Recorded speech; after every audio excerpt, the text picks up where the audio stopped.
હવે વાત કરીશું રાજકોટની। રાજકોટના ધોરાજીમાં પસાર થતી સફુરા નદીમાં વરસાદના પાણીની આડમાં કેમિકલયુક્ત પાણી છોડવામાં આવતા પર્યાવરણ પ્રેમીઓ સહિત સ્થાનિક લોકોમાં ભારે રોષ જોવા મળી રહ્યો છે।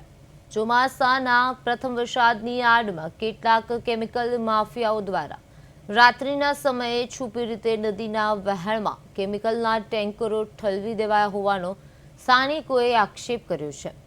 નદીના પાણીમાં ઠેર ઠેર કેમિકલના સફેદ ફીણના થર જોવા મળી રહ્યા છે, જેના કારણે જળસંચર પર જીવોના અસ્તિત્વ સામે પણ મોટો ખતરો ઊભો થયો છે।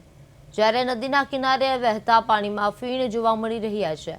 આ પ્રદૂષિત પાણીને કારણે સમગ્ર વિસ્તારમાં અસહ્ય દુર્ગંધ ફેલાય છે।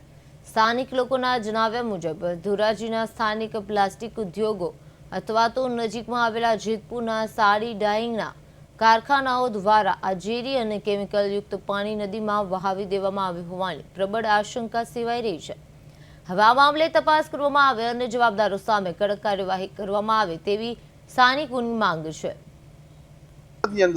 સફુરા નદીની અંદર જે પાણી આવ્યું તેની અંદર કોઈ પણ કેમિકલ માફિયા દ્વારા ટેન્કર ઠલવી નાખવામાં આવ્યું હોય અથવા કેમિકલ છોડવામાં આવ્યું હોય, જેની કારણે અનેક વિસ્તારની અંદર દુર્ગંધ ફેલાઈ રહી છે અને કેમિકલ વાળું અતિશય ફીણ વાળું પાણી સ્પષ્ટ બહાર દેખાઈ રહ્યું છે।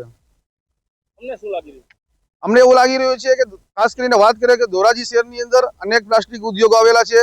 ધોરાજીથી આશરે 20 કિલોમીટર આસપાસ જેતપુરમાં ડાઇંગના કારખાનાઓ આવેલા છે।